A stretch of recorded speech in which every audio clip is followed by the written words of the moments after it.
Hi అండి, అందరికీ welcome back to our channel. వామ్మో ఎంత బుద్ధివంతంగా చదువుతున్నారు, ఎంత మంచి పిల్లలు అని మోసపోకండి. అస్సలు ఎంత వైలెంట్ అంటే మామూలు వైలెంట్ కాదండి మా పిల్లలు.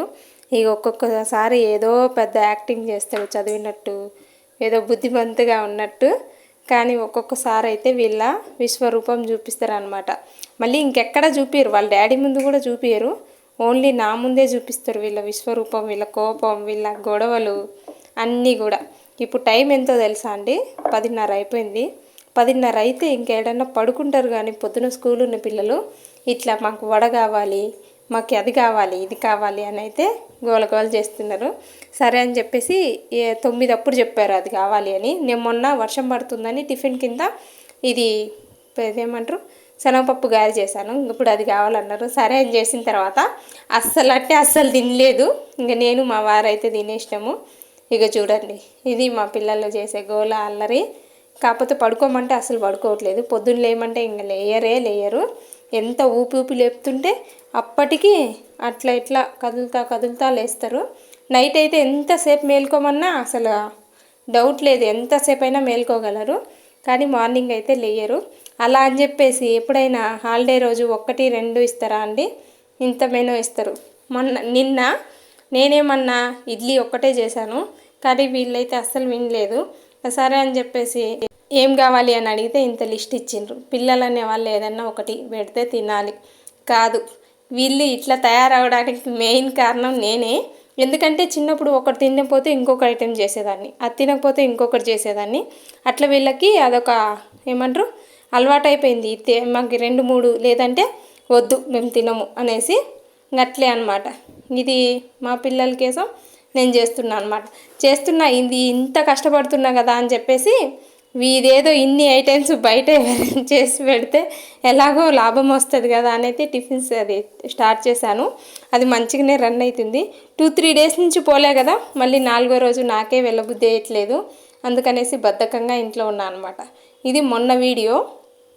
కాకపోతే చూసారా, ఇక నైట్ ఇవన్నీ ప్రిపేర్ చేసుకొని మా పిల్లల గోల టార్చర్ భరించలేక ఏదో ఒకటి చెయ్యాలి అన్న ఆత్రం అయితే నాకు ఎక్కువ అనేసి ఇది నైట్ ఇవన్నీ ప్రిపేర్ చేసేసి ఎర్లీ మార్నింగ్ లేచి ఇవన్నీ రెడీ చేసుకొని, అలాగే పిల్లల్ని కూడా రెడీ చేసి వాళ్ళని స్కూల్లో వదిలిపెట్టి నేను ఇలా బోండా, దోశ, ఇడ్లీ అనేది బయట రోడ్ మీద అమ్మేస్తున్నాను అనమాట. అలా అని చెప్పేసి నాకు మరీ అంత ప్రాణం మీదకో పీకల మీదకో ఏం లేదు. ఇక ఇంటి దగ్గర ఉండడం ఎందుకు అన్నట్టు ఇట్లా చేస్తా అనమాట. కాకపోతే నష్టం ఏం లేదు, మంచిగానే లాభం వస్తుంది.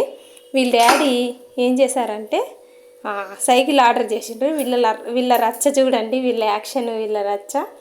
ఇద్దరు బ్లూ షర్ట్ వేసుకున్న వాళ్ళు, 2 మంకీలు మావి. గ్రీన్ షర్ట్ బాబు, పక్కన వదిన వాళ్ళ బాబు. వీళ్ళ రచ్చలు చూడండి ఎంత మామూలుగా లేవు. ఇక ఫుల్ గోల చేస్తున్నారు. ఇప్పుడు నైట్ అయింది, నైట్ అయినా కూడా వదలట్లేదు. సైకిల్ అదే అన్నీ ఫిట్ చేస్తాం అని అయితే గోల చేస్తున్నారు. సరే కదా అనేసి నేను కూడా ఓకే అన్నాను. నేను ఓకే అన్నది ఇంకా వీళ్ళకి ఇంకా అలసైపోయింది. ఇంకా స్టార్ట్ చేసిండ్రు అనమాట. ఇక ఈరోజు కూడా పడుకోమంటే అసలు పడుకోవట్లేరు. సరే అని చెప్పేసి నేను ఒకటే చెప్పిన, నీకు ఎంత మటుకు చేత అవుతుందో అంత చేసి వదిలేసే పండు అన్న. ఇంకా సరే, ఇంకా ఆ మాట చెప్పే అంతే అండి. ఇంకా మొత్తం సైకిల్ మొత్తం ఫిట్ చేసిండు, ఎక్కడ కూడా ఏ గ్యాప్ లేకుండా మొత్తం ఫిట్ చేసిండు.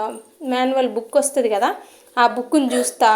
అంత చదువు వచ్చి రాదు, అంత పర్ఫెక్ట్గా ఏం చదవలేడు, కానీ కొంచెం అర్థం చేసుకొని మొత్తం అక్కడ ఉండే ఇమేజెస్ని బట్టి మొత్తం అంతా ఫిట్ చేసిండ్రు.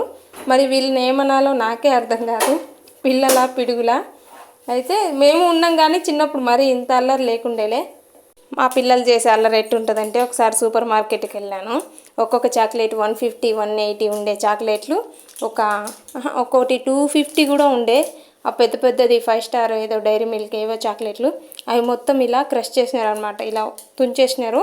అట్లా తుంచినందువలన నాకు ఒక 1000 పైగానే నేను అవన్నీ తీసుకోవాల్సి వచ్చింది. ఎందుకంటే వీళ్ళే కదా పాడు చేసిండ్రు అన్నట్టు. అట్టుంటుంది మా పిల్లల అల్లరి. అయితే ఇంకెవరన్నా ఏమన్నా అంటే అసలు సహించలేను. నాకు నేను వీళ్ళు కొట్టినా కూడా పర్వాలే, కానీ ఇంకెవరన్నా ఏమన్నా అంటే అస్సలు ఒప్పుకోను అనమాట. ఇది చూడండి, ఒక్కరు కాదు, ఇద్దరు కాదు, వీళ్ళు ఏదో తెలిసిన వాళ్ళలాగా ఇట్లా చేస్తున్నారు అనమాట. అలా అని మరీ తెలియదని కూడా అనుకోలేను. మొత్తం అన్నీ ఫిట్ చేసేసినారు. చెప్పినా కదా ఏమని, మొత్తం బుక్ చూస్తా ఆయన మొత్తం అర్థం చేసుకొని పార్ట్ 1 by 1 అయితే అన్నీ ఫిట్ చేసేసినారండి. ఇక చెప్తే నమ్ముతారో నమ్మరో తెలియదు కానీ వాడి వయసు ఎంత, వాడు చేసే పనులేంది. నేను చెప్పిన, ఒరే నువ్వు బాగా చదువుకోకపోతే సైకిల్ షాప్ పెట్టిస్తా అన్న. ఇక అట్లని వాళ్ళ డాడీ కూడా ఏం బలవంతం చేయడు, సరే అని చెప్పేసి వాడికి ఇష్టమైనట్టే ఎట్లా కావాలంటే అట్లా ఉంటారు అనమాట ఇంట్లో. ఇక వాళ్ళు బాగానే ఉంటారు కానీ మధ్యలో నేనే పిచ్చిదానిలాగా అన్నీ చేస్తూ ఉండాలి. వీళ్ళు మళ్ళీ ఏమంటారో తెలుసా, మొన్న మార్నింగు ఇలా శనగపప్పు గారి చేశాను. అయితే ఏమంటారని, బాగా నచ్చితే, బాగా వాళ్ళకి మైండ్ సెట్ బాగుంటే తింటారు, లేదు అంటే నువ్వు నీ పిచ్చి వంటలు అంటారు మా బాబు. చూసినారా, ఒక్కరోజు బాగుంటే ఓకే, వాడి నా మీద ఏదైనా గొడవ వచ్చి కోపం వచ్చిందనుకో, ఇక ఏం వద్దులే నాకు, నువ్వు నీ పిచ్చి వంటలు అంటారు. మీ పిల్లలు ఇంతేనా? Thank you for watching. Bye bye.